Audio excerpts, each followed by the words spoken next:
ఎన్నో శ్రీ గురు చరిత్రలు చాలా వచ్చినాయి, ఎంతోమంది రాయడం జరిగింది.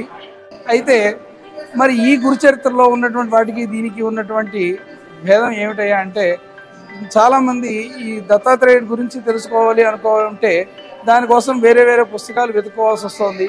ఏ పుస్తకాలు చదువుతున్నారో ఎలాంటివి చదువుతారో అన్నట్లుగా వాళ్ళకి దొరకచ్చు, దొరకకపోవచ్చు. ఇది అందరూ కూడా తెలుగు ఇంట్లో ప్రతి ఇంట్లోనూ ఈ పుస్తకం ఉండాలి. ఎందుకు ఉండాలి అంటే మనకి మనిషి యొక్క జీవన విధానం ఎలా ఉండాలి, మనిషి గురు శిష్యుల యొక్క సంబంధం ఎలా ఉండాలి, ఈ విషయాలు తెలుసుకోవాలి అని అంటే ఈ గురు చరిత్ర అనే ఈ పుస్తకాన్ని, సమగ్ర శ్రీ గురు చరిత్ర అనే పుస్తకాన్ని చదవాలి.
సమగ్ర దత్త చరిత్ర అనేటువంటి ఒక ఉద్గ్రంథాన్ని రామకృష్ణ గురుదేవులు మన తెలుగువారి సౌకర్యం కోసం తెలుగులోకి అనువదించి మనందరికీ కూడా ఒకే చోట సర్వస్వాన్ని మనకి తయారు చేసి ఇచ్చారు. మనం ఆయనకి ఎంతగానో రుణపడున్నాం. దీనికి నన్ను ఆహ్వానించడం నా పూర్వజన్మ సుకృతంగా, నా సంపూర్ణ సద్గురు ఆశీఫలంగా భావిస్తున్నాను. దత్తాత్రేయ మహాప్రభు అంటే ఆయన విశ్వగురు. ప్రధానంగా ఆయనది వైష్ణవ ప్రధానమైనటువంటి అవతారం. అయితే అత్రి మహర్షికి వారి తపఫలంగా అయితేనేమి, అనసూయ తల్లికి ఇచ్చినటువంటి వరం కారణంగా అయితేనేమి, బ్రహ్మదేవుడి అంశతో చంద్రుడు, రుద్రుడి అంశతోటి దూర్వాసుడు కలిగినా వారు వాళ్ళ బాధ్యతల్ని దత్తాత్రేయ మహాప్రభుకి అప్పచెప్పి ఒకళ్ళు బ్రహ్మలోకానికి, ఒకళ్ళు తపస్సుకి వెళ్ళిపోయారు. ఆ రకంగా త్రైమూర్త్యాత్మకం గురుం, ఆయన ముగ్గురు మూర్తుల అవతారంగా మారి మనల్ని రక్షించాడు. అది సద్గురు అవతారం. త్రిమూర్తులు కూడా గురువులు అనిపించుకోవడానికి ఎంతో తాపత్రయపడ్డారు. బ్రహ్మదేవుడైతే సాక్షాత్తు మహర్షుల ప్రజాపతుల సృష్టికర్త. ఆయనకేం అవసరం లేదు. ఆయనే డైరెక్ట్గా గురువుల యొక్క తండ్రిగా, గురువుల యొక్క సృష్టికర్తగా, మహర్షుల సృష్టికర్తగా ఆయన యొక్క ఔన్నత్యాన్ని ఆయన చాటుకున్నాడు. ఇకపోతే మహావిష్ణువు, ఆయన జ్ఞానావతారుడుగా అవతరించాడు. హయగ్రీవ అవతారంగా శ్రీ మహావిష్ణువు గురువుగా అవతరించి ఆయన యొక్క కోరికని తీర్చుకున్నాడు. అదేవిధంగా పరమేశ్వరుడు కూడా దక్షిణామూర్తిగా అవతరించి ఆయన యొక్క కోరిక తీర్చుకున్నాడు. సాక్షాత్తు పరమేశ్వరుడు పార్వతీమాతకి గురువు యొక్క గొప్పతనం చెప్తున్నాడండి. ఆయన స్థానం ఏంటి? బ్రహ్మస్థానం. మనకి కొందరు ఏమిట్రా అంటే సప్త చక్రాలు అంటున్నారు. చక్రం అంటే అది ఒక ప్రాసెస్ ని జరిపి ఒక రిజల్ట్ ని ముందుకు తెయ్యాలి. షట్చక్రాలు ఆ పని చేస్తాయి. మూలాధారం, స్వాధిష్టానం, మణిపూరం, అనాథం, విశుద్ధం, ఆజ్ఞ, ఇంతవరకు కూడా ప్రాసెసింగ్ ఉంటుంది. సహస్రారం అనేటువంటిది డిపోకి చేరిపోయినటువంటి బస్సు లాంటి. ఆ తర్వాత ప్రాసెస్ అంటూ ఏమీ ఉండదు. గురువు యొక్క స్థానం అది.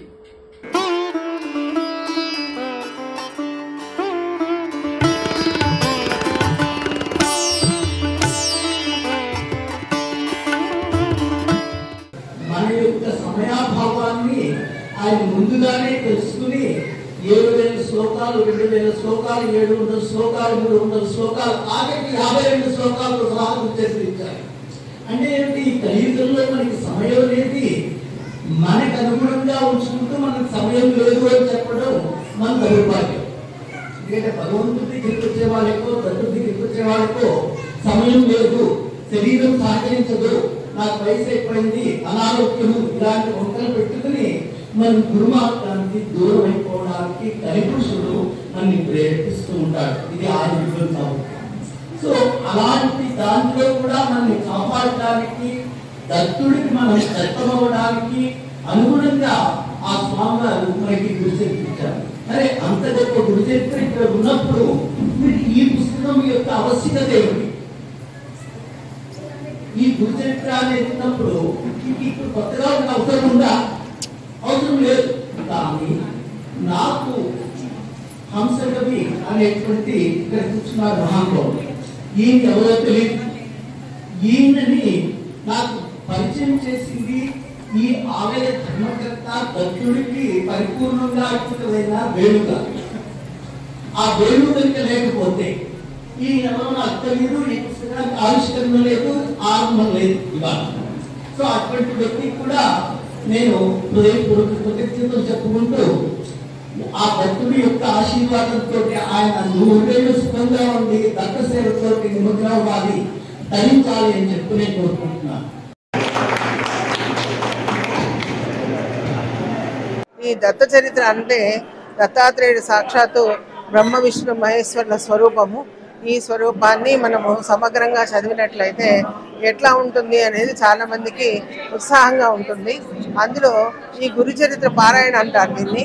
గురుచరిత్ర పారాయణ మొట్టమొదటి దత్తాత్రేయుడు ఎలా జన్మించాడు, ఆయన యొక్క మహత్యం ఏంటి, ఆయన ఏ రకంగా మనని అనుగ్రహిస్తాడు అన్న విషయాల్ని ఇందులో క్లుప్తంగా పొందుపరిచారు. రెండవ విషయం ఏంటంటే ఆయన కలియుగంలో అవతారాలైన శ్రీపాద శ్రీవల్లభుడు నృసింహ సరస్వతి 3 అవతారాలు ఎత్తారు. ఇంకా దత్తావతారాలు అనేక ఉన్నాయి. షిరిడి సాయిబాబా, అక్కల్కోట్ మహారాజు, మాణిక్ ప్రభు, ఇంకా ఇలాగా అవతరిస్తున్నారు. వీరందరూ ఎందుకు అవతరిస్తున్నారు అంటే మనలోని ఉన్న అజ్ఞానాన్ని పోగొట్టడానికి, ఎట్లా మనం ఒక దిశానిర్దేశం చేయడానికి ఈ గురు చరిత్ర రూపంలో ఆయన వచ్చి మనకి వివరించి మనకు ఒక జీవితం మార్గదర్శకత్వం చేస్తున్నారు. ప్రతి ఒక్కరికి ఒక లక్ష్యం అనేది ఉండాలి. ఆ లక్ష్యం సాధించడానికి ఆ లక్ష్యం ఏమిటని తెలుసుకోవాలి. ఆ లక్ష్యం సాధించడానికి ప్రయత్నం చేయాలి. జీవితంలో అందరూ పుడతారు, అందరూ పెరుగుతారు, ఆ తర్వాత వాళ్ళు అనుకున్న సాధిస్తారు. కానీ ఆధ్యాత్మికంగా వాళ్ళు మానసికంగా పరిపక్వత చెందడం అనేది జరగకపోవచ్చు. అది జరగడానికి అవకాశం ఈ సమగ్ర గురు చరిత్ర పారాయణ గ్రంథం.